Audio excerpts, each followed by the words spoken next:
नमस्कार। आज हम सामाजिक अध्ययन शिक्षण विषय के अंतर्गत सामाजिक अध्ययन पाठ्यक्रम निर्माण के उपागम,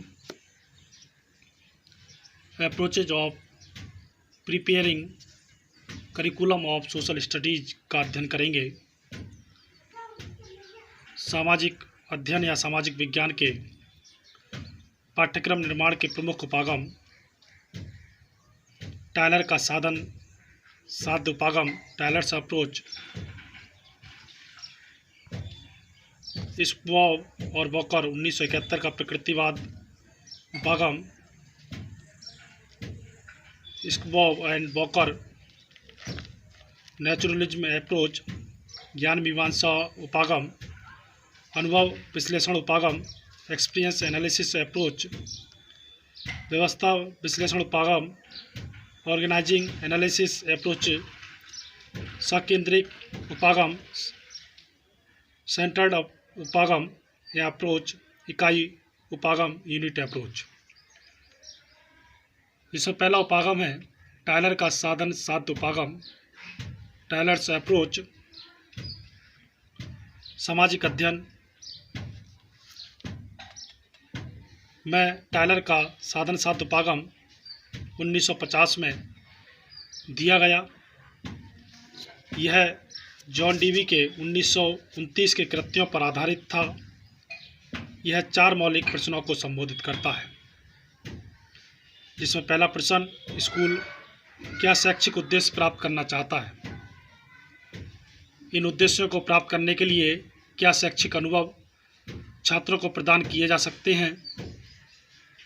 इन शैक्षिक अनुभवों को प्रभावी ढंग से किस प्रकार संगठित किया जा सकता है और इस बात को कैसे निर्धारित किया जा सकता है कि शैक्षिक उद्देश्य एजुकेशनल ऑब्जेक्टिव प्राप्त हुए या नहीं। इस प्रकार यह उपागम 4 बातों को ध्यान में रखना पड़ता है, जिसमें सबसे पहले आता है उद्देश्यों का निर्धारण, अनुभवों का मूल्यांकन, पाठ्यचर्या या अनुभवों का संगठन ऑर्गेनाइजेशन और अनुभवों का मूल्यांकन या इवैल्यूएशन। इस प्रकार यह उपागम यह मानता है कि उद्देश्य प्राप्ति के लिए पाठ्यचर्या साधन का काम करती है। इस उपागम या प्रतिमान को तवा द्वारा 1962 में विस्तारित किया गया। उसने पाठ्यचर्या निर्माण के लिए 8 पदों को प्रस्तावित किया। आवश्यकताओं का पता लगाना, विशिष्ट उद्देश्यों को निर्धारित करना, शिक्षा के विभिन्न स्तरों पर विषय वस्तु का चयन करना, शिक्षा के विभिन्न स्तरों पर विषय वस्तु को संगठित करना, अधिगम अनुभवों का चयन करना, अधिगम अनुभवों को संगठित करना, अधिगम का मूल्यांकन और संतुलन और क्रम का पता लगाना। अगला अप्रोच है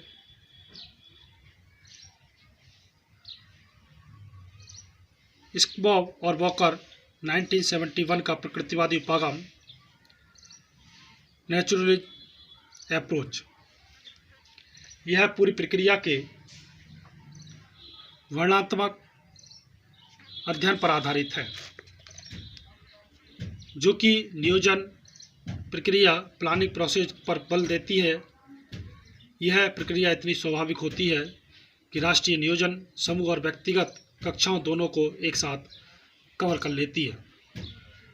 समूह के संदर्भ में नियोजन के लिए गहन चिंतन पाठ्यचर्या विकास की सबसे महत्वपूर्ण संकल्पना है।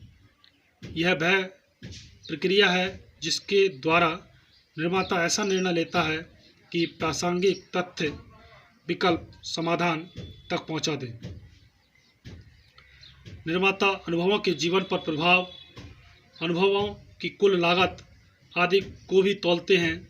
इस प्रकार वे उपलब्ध विकल्पों में से सबसे अच्छा विकल्प का चुनाव करते हैं। पाठ्यचर्या विकास के लिए जहाँ तक व्यक्तिगत प्रयासों का प्रश्न है तो यह काम अध्ययन चक्र की सीमा के अनुसार अध्यापक करते हैं। यहाँ अध्यापकों की योजना का वर्णनात्मक अध्ययन भी आवश्यक होता है। अध्यापक नियोजन के दो प्रतिमान हैं, जिसमें प्रतिमान प्रथम, इस प्रतिमान में अध्यापक नियोजन के निम्न स्तर शामिल हो सकते हैं, जिसके अंतर्गत पाठ्यचर्या विकास के लक्ष्य की योजना बनाना, प्रयोग की जाने वाली योजना के रूप, नियोजन की प्रभावशीलता का पता लगाने के लिए प्रयोग किए जाने वाले मानदंड। नियोजन में सूचना के स्रोतों का प्रयोग करना और प्रतिमान द्वितीय या दो में समस्या का पता लगाने वाला चरण, जिसमें अध्यापक की अच्छी कल्पना है, सामान्य ज्ञान, उपलब्ध संसाधनों का ज्ञान आदि को शामिल किया जाता है। समस्या के समाधान का चरण, जिसमें यह योजना बनाई जाती है कि अनुभवों को कैसे संगठित किया जाए और कम लागत पर अधिक लाभ मिल सके। योजना के क्रियान्वयन का चरण, जिसमें क्रियान्वयन के बाद मूल्यांकन को भी शामिल किया जाता है। अगला अप्रोच है ज्ञान मीमांसा उपागम। इस उपागम को व्यवहारिक ज्ञान की कला उपागम भी कहा जाता है।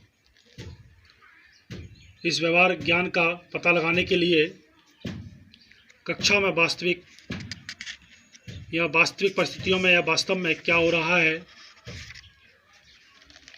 इसका अनुभव आधारित या एम्पेरिकल अध्ययन करने की आवश्यकता है। इसके अलावा जब छात्र प्राइमरी, सेकेंडरी या हायर एजुकेशन छोड़ दें तो उस समय उनके सतत मूल्यांकन की आवश्यकता है और साथ ही साथ छात्रों के परिवार, समुदाय, उनके नियोक्ता और साथी आदि की प्रतिक्रियाओं का भी मूल्यांकन होना चाहिए। इस प्रतिमान को पाठ्यचर्या विकास का जन व्यापक प्रतिमान भी कहा जाता है।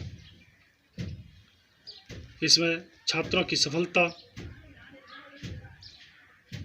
और असफलता दोनों का एक साथ व्यवहारिक दृष्टिकोण में अध्ययन किया जाता है।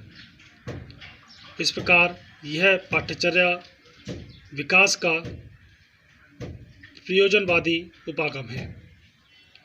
इसमें व्यवहारिकता की कला के लिए समस्याओं का आकर्षण या आकर्षक समाधान आवश्यक हो जाता है। यह प्रतिमान यह मानकर चलता है कि पाठ्यचर्या को अधिकतम जनता के लिए उपयोगी होना चाहिए। अगला अप्रोच है अनुभव विश्लेषण उपागम, एक्सपीरियंस एनालिसिस अप्रोच। उपागम प्रत्ययवादियों द्वारा दिया गया।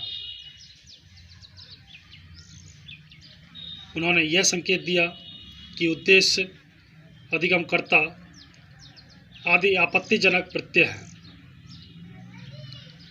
क्योंकि वे शिक्षा के केवल उपकरणवादी और तकनीकी पहलुओं पर ध्यान केंद्रित करते हैं और इस प्रकार के शिक्षा के नैतिक, सौंदर्य, अनुभूति संबंधी, राजनीतिक आदि आयामों की पूरी उपेक्षा करते हैं। उसके अनुसार पाठ्यचर्या के ज्ञान का संबंध न केवल मंजिल या समय से यात्रा के पूरी होने से है, बल्कि इसका संबंध यात्रा के दौरान होने वाले एक्सपीरियंस या अनुभवों से भी होना चाहिए। लक्ष्य तक पहुंचने के लिए प्रक्रिया और उपागम भी ठीक होने चाहिए। अगला अप्रोच है व्यवस्था विश्लेषण उपागम, ऑर्गेनाइजिंग एनालिसिस अप्रोच, जिसके कुछ चरण हैं, जिसमें सबसे पहले चरण में सर्वप्रथम एकीकृत आधारों पर पाठ्यचर्या का निर्माण किया जाता है, फिर उसे पूरी व्यवस्था पर क्रियान्वित कर दिया जाता है। दूसरे चरण में पाठ्यचर्या की उपादेयता को लेकर विभिन्न क्षेत्रों से प्रतिक्रियाएं एकत्रित की जाती हैं। तीसरे चरण में इन प्रतिक्रियाओं का विश्लेषण, एनालिसिस करके यह देखा जाता है कि पाठ्यचर्या ने व्यवस्था को किस प्रकार से प्रभावित किया है। चौथे चरण में इसकी अन्य व्यवस्था में तुलना की जाती है और यह देखा जाता है कि विभिन्न व्यवस्थाओं में अंतर उत्पन्न करने वाले बिंदु कौन कौन से हैं, और पांचवें चरण में फिर आवश्यक बिंदुओं को पाठ्यक्रम या करिकुलम में शामिल करके पुनः इसके प्रभाव या इफेक्ट का अध्ययन किया जाता है। अंत में पाठ्यचर्या को पूरे देश में लागू करने के लिए चुन लिया जाता है। अगला अप्रोच है सेंटर्ड अप्रोच या सकेंद्रित उपागम। सकेंद्रिक उपागम में पाठ्यचर्या को आसान से कठिन, सरल से कठिन की ओर प्राइमरी से उच्च स्तर तक स्तरीकृत रूप में विकसित किया जाता है। ऐसा करते हुए छात्रों की आयु और योग्यताओं को भी ध्यान में रखा जाता है। ऐसा करते हुए छात्रों की आयु और योग्यताओं का अध्ययन छात्रों को मूर्त ज्ञान चरणबद्ध तरीके से दिया जाता है। हर चरण पर अधिगमकर्ता का ज्ञान गहरा और व्यापक होता चला जाता है। जैसे माध्यमिक कक्षा के स्तर पर छात्रों को इतिहास या हिस्ट्री का प्राथमिक ज्ञान दिया जाता है, और जब बालक उच्च स्तर की कक्षाओं में पहुंच जाता है तो यही ज्ञान उसके लिए विस्तारित और गहरा कर दिया जाता है। तो ये था सामाजिक अध्ययन पाठ्यक्रम निर्माण के उपागम, approaches of preparing curriculum of social studies. धन्यवाद।